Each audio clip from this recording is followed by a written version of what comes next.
গায়েবী সাহায্য পেতে মাত্র 2 রাত একটি আমল করুন। অনেক সময় আমরা কঠিন বিপদে পড়ে যাই, একেবারে অসহায় অবস্থায় পড়ে থাকি, অনেকে ডিপ্রেশনে পড়ে যায়, কি করবে কিছুই বুঝতে পারে না।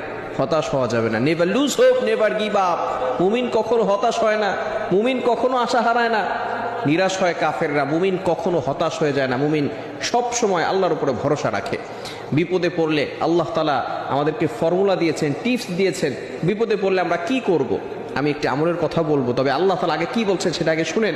আল্লাহ পাক রব্বুল আলামিন নিজেই বলে দিয়েছেন 2 নম্বর পারার 2 নম্বর পৃষ্ঠার 11 নম্বর লাইন সূরা বাকারার 153 নম্বর আয়াতে রব্বুল আলামিন বলেন, ইয়া আইয়ুহাল্লাযীনা আমানুস্তাঈনু বিস-সাবরি ওয়াস-সালাহ।